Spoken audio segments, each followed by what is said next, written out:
रिवाराम जी, इसी पल इन्हें विदाई दो। चिंता मत करो, यदि ये समझते हैं कि इनकी शादी तोड़ने से हमारा कुछ अहित होगा तो ये गलत है। सुन लो दूल्हे राजा, जाओ अपने घर जाकर पूरे बारातियों के साथ सभी रिश्तेदारों को कारण बताना कि शादी क्यों टूटी। हो सके तो अपनी माँ से नज़र मिलाकर तुम्हारे द्वारा किए गए व्यवहार को भी बताना। यदि फिर भी वह तुम्हें माफ़ कर दे तो समझ लेना कि तुम वाकई माफ़ी के लायक हो। और हाँ, जहाँ तक मेरी जानकारी में है, तुम्हारी एक बहन भी है। यदि हो सके तो उसकी शादी में अपने इन दोस्तों को मत बुलाना। आगे तुम्हारी मर्जी, मेरा कहने का मतलब तो तुम अच्छे से समझ गए होंगे। रिवाराम जी ने अपने मित्र को गौर से देखा और बड़ी हिम्मत के साथ कहा, बिल्कुल सही कह रहे हो। ऐसा रिश्ता होने से अच्छा मैं साफ मना ही कर दूं। तभी दूल्हे का पिता क्रोध में आकर कहने लगा, रिवाराम, मैं भी देखता हूं तुम्हारी बेटी से कौन शादी करता है। तुम्हारे अभिमान की सजा तुम्हारी बेटी को भुगतना पड़ेगा। कुंवारी बैठी रहेगी घर में, तब सोच लो और विचार करना इस दिन को। तभी बीच में नवल किशोर जी ने टोकते हुए कहा, गलतफहमी है तुम्हारी। मंडप सजा है तो शादी तो होगी ही, और तुम्हारे बेटे से अच्छा दूल्हा भी है हमारे पास। ये ना समझो तुम कोई एहसान कर रहे हो हम लोगों पर। तब तक पटेल साहब, सरला के दादाजी और राधेश्याम जी, आलोक के दादाजी वहां पहुंच चुके थे। उन्हीं के सामने नवल किशोर जी ने हाथ जोड़कर कहा, पटेल साहब, आपने ताउम्र हमें कुछ ना कुछ दिया है। आज आपकी ही कृपा से नवल किशोर इतनी बड़ी फर्म का मालिक है। यदि रिवाराम जी ने वक्त पर आकर आलोक को नहीं समझाया होता और समय समय पर नवल किशोर की मदद न की होती तो आज हम इतने बड़े कंपनी के मालिक नहीं होते। मैं और मेरा परिवार आपके बहुत बड़े ऋणी है। यदि आप उचित समझे तो आज फिर आपसे मैं एक दान मांगता हूँ। हो सके तो हमें कन्यादान दीजिए। एक समय में आपके और मेरे पिता एक ही कुनबे से आए थे, इसलिए समाज और लोग लाज की कोई बात ही नहीं। आलोक के आचार विचार व्यवहार के बारे में आप भलीभांति मुझसे कहीं ज़्यादा अच्छे से जानते हो। आज इतने समक्ष तो हो ही चुके हैं कि सरला बिटिया को कभी कोई दुख नहीं होगा। मैं उसे बेटी की तरह अपने घर की लक्ष्मी बनाकर रखूंगा। पटेल साहब, रिवाराम जी, क्या आप इस वक्त की नजाकत को देखकर और बिना किसी दबाव के मेरा ये प्रस्ताव स्वीकार करते हो? यदि हाँ तो सभी आपके सामने है। रिवाराम जी ने नवल किशोर की ओर देखकर कहा, नवल किशोर, यदि तुम मेरे सच्चे मित्र थे, मैंने तुम पर कोई भी एहसान नहीं किया। तुमने जो कुछ भी पाया अपनी मेहनत से पाया, इसलिए बेटा तुम्हारा है। क्या तुम भी वाकई ऐसा ही सोचते हो? बिना किसी दबाव के मैं तुमसे जानना चाहता हूं, और आलोक तुमसे भी, कि तुम्हारी क्या राय है। तभी पटेल साहब थोड़ा रुक कर बोले, ठहरो रिवाराम और नवल किशोर, सबकी राय से बढ़कर मेरे लिए यह जरूरी है कि मैं सरला और आलोक की राय जान लूं। विवाह इन दोनों का होना है।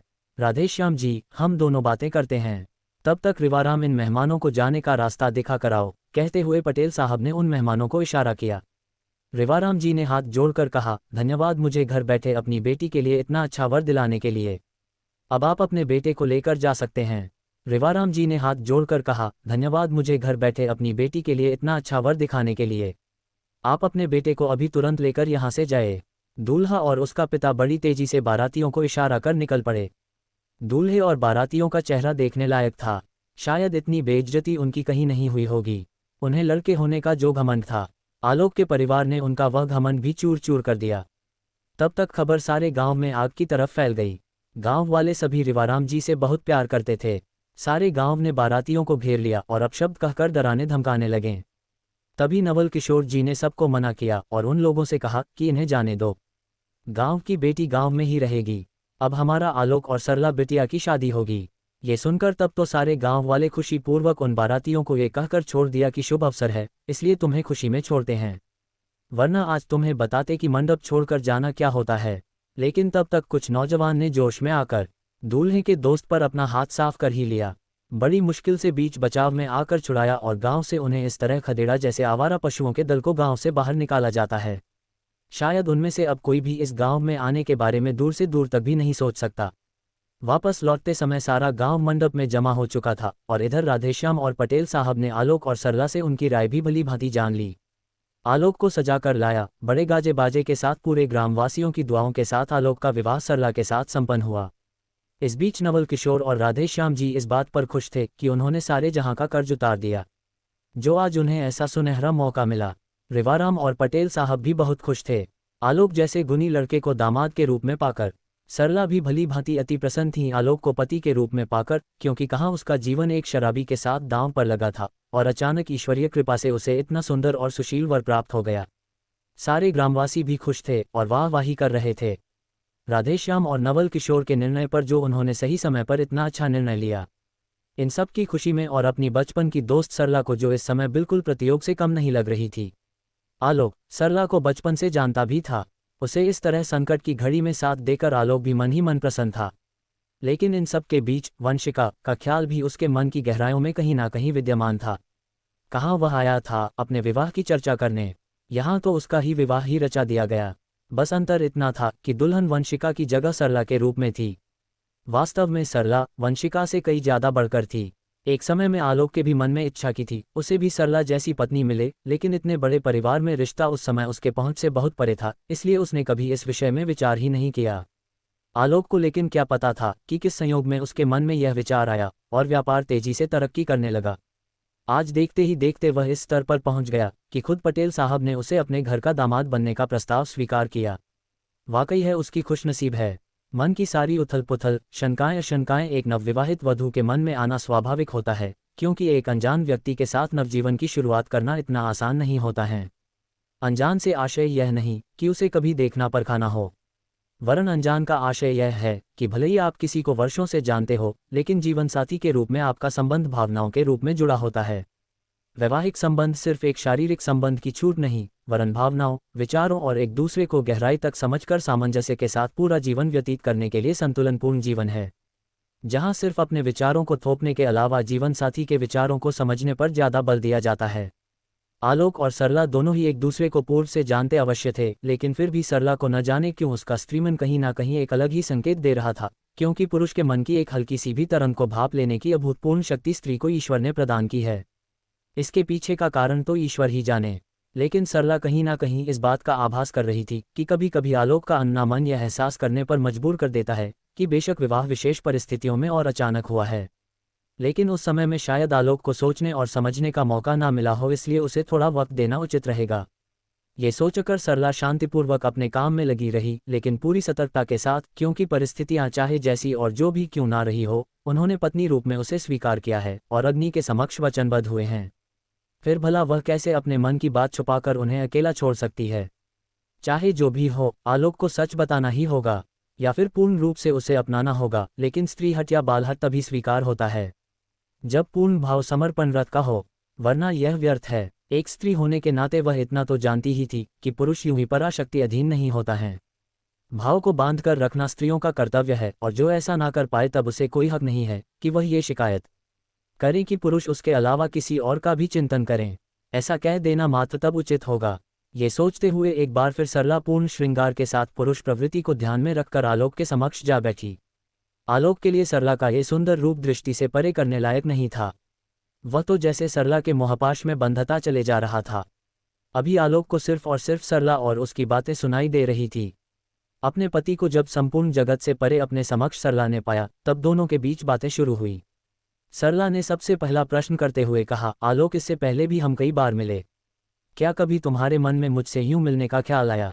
सच कहो, अब तो मैं तुम्हारी पत्नी हूं। तब आलोक ने बड़ी चतुराई से जवाब देते हुए कहा, सच कहो, यदि विचार आया भी होता और मैं कह भी देता तो तुम क्या मेरा प्रणय निवेदन स्वीकार कर लेती? तब सरला ने स्पष्ट कहा, नहीं आलोक, तुम्हारा प्रणय निवेदन मैं कैसे स्वीकार कर लेती? इस विवाह को करने का अधिकार सिर्फ माता पिता को, और ऐसा निवेदन करने का अधिकार पति के अलावा किसी को नहीं। किंतु मैं तो वही विवाह करती जहां पर मेरे माता पिता चाहते।